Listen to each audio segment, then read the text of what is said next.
your appetite for what's going on over there, but for a double chicken sandwich. Anyways. What's your appetite? Sorry. So I want to talk to you guys about really kind of future expectations. How do we move forward with each of you in partnership with the Koskis in the Trans-Sky region? And I've had a lot of conversations with Kelly. Had one on Saturday, in fact. I Skyped with him. Had a great conversation that was a blessing to me, and I felt like it brought more clarity. It brought more passion for me and excitement and enthusiasm. One of the things that he was telling me was essentially this. I love to have teams. I would love to have maybe teenagers come over. I would love to have ladies come over and do ladies ministry. I would love to have men come over and help build stuff. I would love to do outreach things and have some of your pastors and maybe some of your elders or just teachers and leaders in your church come over and teach in the Bible college. But one of the things that he's careful of is that he doesn't want this partnership, and we don't as well. We don't want this to turn into just tourist trips. We don't want it to turn into, well, I've got a little bit of discretionary money and I'd love to just go to Africa, so I'm going to throw down $2,500 and just go. His fear and our fear on some level is that it turns into multiple trips a year where he has to take time away from real ministry. I mean, we're talking, when he spends time with us, there are people that are dying. There are funerals that can't get done. There are weddings that can't get negotiated. There are villages that can't get visited.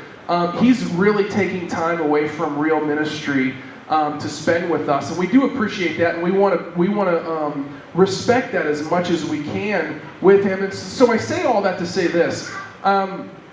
I think a lot of us, as we start talking about the future in South Africa, we start talking about future partnership, and we think, oh man, how cool would it be to go? But Justin kind of nailed it on the head. A lot of times, we kind of hide around or hide behind, we hide behind humanitarian things. And there's nothing wrong with doing humanitarian work. I think he expressed that very well. But we want people to be able to go over there and to do real ministry, to do real spiritual ministry, and to be prepared for whatever may come.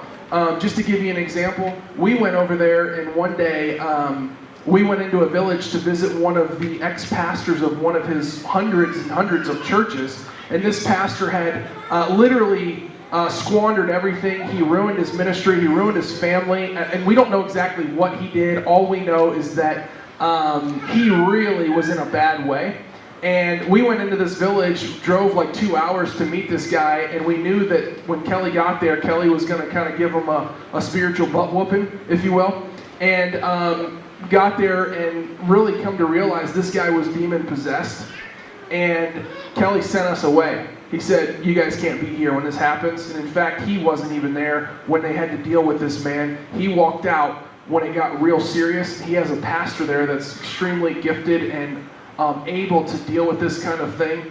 And so we saw something like that and realized, wow, this is something they didn't teach us in Bible college. This is something that we don't recognize. Not that it doesn't happen on a regular basis here in the States, but we don't recognize it. And so a lot of times what happens is when it comes to missions, we think, oh, I want to go and I want to have a great experience. I want to get that warm fuzzy, but we don't really prepare ourselves. And what I told Kelly on Skype yesterday morning was, we want to send you the best of the best. And we want to get every one of you guys to that point if possible. So I want you to understand if, hey, I've got a week and a half of vacation, I got a few extra bucks, I'd love to go. It's not going to be quite that simple. We want to prepare you. And we don't know exactly how that's going to look yet. But if, just to make it really simple, if you go to South Africa and you can't share your salvation story with someone, well, it's going to be real hard to share Jesus with somebody in South Africa if you're not even comfortable sharing your story here in the States. And so that's one thing that we've been talking about, one thing we've been floating around. We're going to put some things into place. As Connections Pastor, a lot of the responsibility will fall on me as to get you guys ready. If you're going to be on a team, okay, there's going to be a high commitment. That means, yeah, we need you obviously to be able to fund your own trip. But at the same time, we're going to have some training sessions. We're going to have some things where we sit down together as a team and we go over and we learn about the culture a little bit. And we just kind of see and evaluate where everybody is spiritually and try to get everybody in the same place to where at least they're comfortable doing just spiritual ministry when they're there. And it's really hard for me to say how that's going to look exactly because we just haven't worked through all of that. But we just don't want to send Kelly ministers that he has to babysit. We want to send people that are really prepared. And he talks in different conversations with all of us. He's told us about different scenarios and different stories of individuals coming over and the staff at his Bible college saying, I'm disappearing that week because that person's coming and they've been before and they don't listen to us, they're not prepared, they're not equipped, and they're really just a burden and a drain on us. And so I want you to understand that when that time comes and you say, hey, I would love to go because there will be opportunities, we're going to say, okay, well, we're going to ask you to do some prerequisite stuff in order to be prepared to go. That's so important. Because you never know what opportunity. These guys can all attest that each day was a new adventure. You never knew who you were going to run into. You never knew what scenario you would find. We literally found out about 15 minutes before a church service that was 8 hours long, that we were preaching.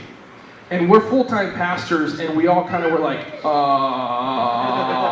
I'm not. And she probably did as well as any of us. So anyways, those are things that you have to be prepared for. And we want to send Kelly people from our church that he's blessed to have.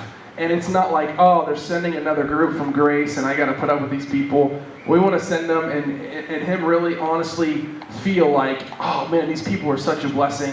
And not to brag on us, but one of the things that Kelly did say when we were over there, and I've been re-listening to conversations that I recorded with him and video that was taken when we were with him. We had a lot of intimate relational conversation with him.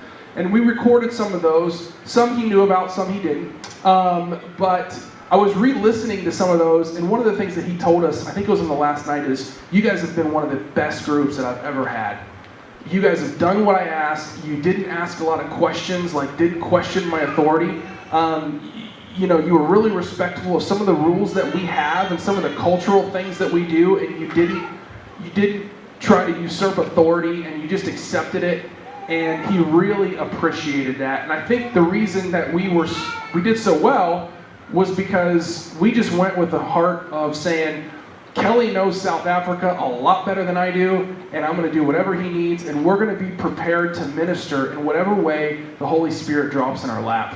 And boy, there were some things that we were really uncomfortable with throughout that time, and we just kind of went with it. You saw that little prayer time that we had this morning. At the end of the service, I have a feeling that part of that came from what we experienced in South Africa. That was really cool. That probably would have made me uncomfortable 2 months ago, a little bit more than it did today, and it was great. But those are the kind of things that you have to be ready for. Trisha got pulled up and basically, hey, these women would love to hear from you, and she got to pray with people, and they got to minister to a lady, Justin and Trisha, I believe both, got to minister to a lady that had a child that was, what was his illness? Did he have AIDS? He had AIDS, and she was at one of the church services. Those are things that you may not have all the answers to, but we want to prepare you for that. So there will be some things that we put into play. Don't know exactly how that's going to look yet, but I say all that to say, just understand that it's not going to be, hey, I've got $2,500, I want to go on the next trip. It's going to be more equipping than that. And just want to let you guys know about that because we are serious about doing real ministry over there and doing ministry for the kingdom of God. And once again, that's our King says that's our responsibility as pastors is to equip the saints for the work of ministry. So we're just trying to be obedient in that instruction. So, hey, just for the sake of time, we're going to watch cultural lesson number 3, and then Trisha's actually going to share a little bit about risks involved and a little bit of her story, just how God came through to make the trip happen for her.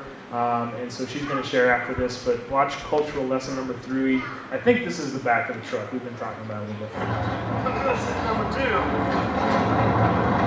When you're walking through the forest in Africa, you have to watch out for the crown of thorns.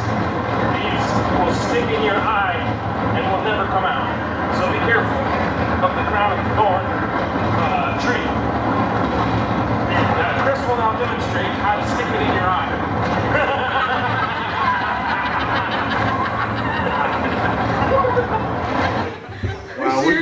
have no idea how fun those were in the moment.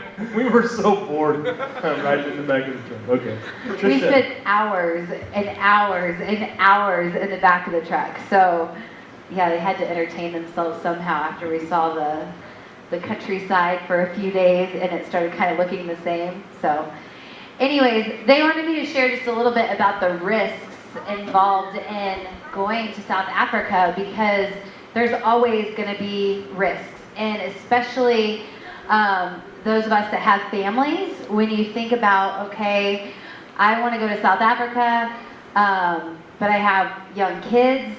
Do I leave them here? Do I take them with me?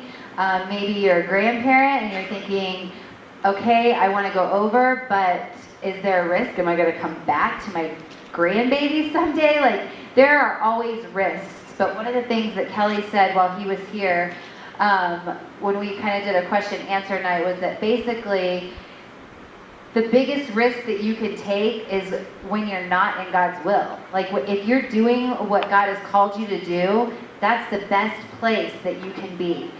So with that, as this opportunity arose for us to go to South Africa, it came up very quickly. And it was, I got back from a trip and I had to make a decision within a couple of days. Are you going? We need to book these tickets. Well, the trip was 3 weeks away. I have 4 little boys that are still going to be in school at that time, that have sports going on.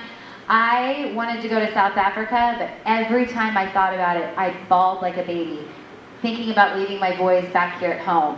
And then every time I would think about not going and staying here and being a mom and doing what would have been just as fine for me to do, but not going to South Africa, I bawled like a baby. I don't know how my husband put up with me for a few days. Seriously, he'd be like, Trisha, you don't have to go. Like, there'll be another opportunity. If this isn't, I'm not pressuring you, the church isn't pressuring you. If this isn't what you feel God wants you to do, you don't have to go this time.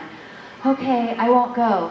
But I think I should. So I'd be crying again. Okay, then let's go. So I had somebody offer to keep my boys for me. And I was like, okay. I still didn't have peace. I just couldn't figure out what was going on. So we spent a lot of time praying. There was a lot of people praying for me. And all of a sudden I was like, okay, God, I am going to South Africa. I made the decision, and within minutes, a peace that I can't even explain just came over me. That peace only came from God, and it came from a lot of prayer. But all of that saying, I didn't know how it was going to work out. I had called my mom. My mom was going to be able to come, but she didn't know for how long. She didn't know if she was going to be here the whole time. But all I knew is that when that decision was made that I was going to go, that all the other details were going to work themselves out. And I just had a confidence in that.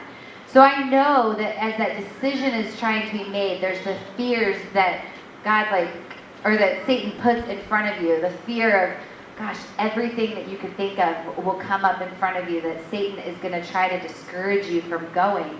But just know that if God has called you specifically to go to South Africa on one of these trips, know that God is going to make a way. He's going to work it out for you. You just have to be willing to go. It was scary. Like, I left Justin and I, both of us, leaving our boys for 2 full weeks. That was hard. Yeah, I think, too, just to bring a little perspective, when you're writing out a will, it's like, man, you don't want to think about the worst, but, you plan for the worst, you hope for the best. But, man, that was actually an emotional moment for both of us. It's like, man, we don't even want to think about, something happening and us not being able to get back to our boys. But, man, when you're writing out a will and you're kind of thinking about who would take care of the boys if something devastating happened, and it's like, wow, that's tough, that was really hard for me too, and not to mention for my wife Trisha. So just to kind of bring a little perspective, it's like, there are risks involved, but there's risks involved when you leave to drive home tonight. I mean, that's the reality of it, is you got to follow God no matter the risks. If He's calling you to it, Wow, this rhymes. You gotta do it. That was weird. I didn't mean to do that on purpose, but that was kind of cool. I should rap. Oh, jeez. Okay, so I'm going to move on before he starts rapping. So, anyways, just to let you know that yes, there are risks, but they're worth it. If God's called you, you just need to keep putting one foot in front of the other, and things are going to work out. Things are going to go into place. Especially, I want to mention to the ladies that the potential for ministry over there to women is unbelievable. There are, I don't know if you noticed in the pictures, but there was a lot of times that in the church services even, the women would be standing up front to testify. The women were there with their kids. It's kind of like America. Like there's the struggle of getting the guys to lead their families spiritually, and that's the same struggle that they have over there. And you can see a difference in areas where there are churches and there are teaching that people are hearing the gospel. Like you'll see a difference even in the work ethic of the men. I was just going to say, Trish, I think the percentage is it's 70 or 80% women in the Transky, because a lot of the men actually have to move away. They work in the mines to try to support their families, and so a lot of the men are not even present. So a lot of the women are doing not only running the home, but they were doing the farming. They were building the brick homes made out of dung. They were patching up the grass roofs. I mean, there's just a lot of women and a lot of potential for ministry to women. And women are women everywhere. You go over there, and it's interesting just to see the dynamics, even when you have a group of ladies that know each other here and a group of ladies that know each other here, and you put them together in the same room, the uncomfortableness that takes place until those bridges are gapped there. If you go over and you want to truly be able to minister to the ladies there, they're going to talk about you, they're going to look at you, they're going to whisper at you, they're going to laugh at you. You saw they were laughing hysterically at us in that video, even trying to speak their language.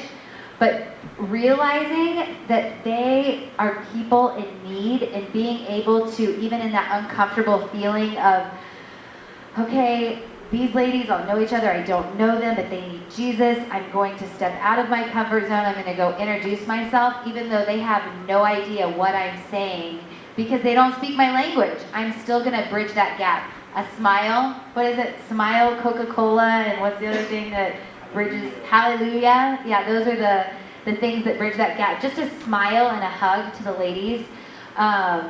Until you have somebody to be able to interpret for you, it just goes such a long way. But so I wanted to share, right before we left for this trip, a book called The Insanity of God was put in our hands to read. And it was an amazing book. And if you have any interest in missions, persecution that's taking place in the world, this is an amazing book to read. But while Africa is not necessarily a spiritually persecuted area like some countries, China, different places like that, there's a section of this book that I found so applicable to where we're at right now. Because us going to Africa is not just about the people of Africa. Yes, we want to reach the people of Africa for Christ, but ultimately, it should also wake us up here. Like, this should do something here in Grace Church phenomenal. Like Chris was saying earlier, like, we need to be prepared first before we go over there. You can't take the gospel, you can't take something to somebody else that you don't have yourself. So you can't take and share your testimony with somebody else if you're not able to share it here in our language. So I wanted to read, I'm going to read this quickly, but I wanted to read a page out of this book that I read to decide, is it worth the risk to go? And if it is worth the risk, is it worth the risk to even live out here in America?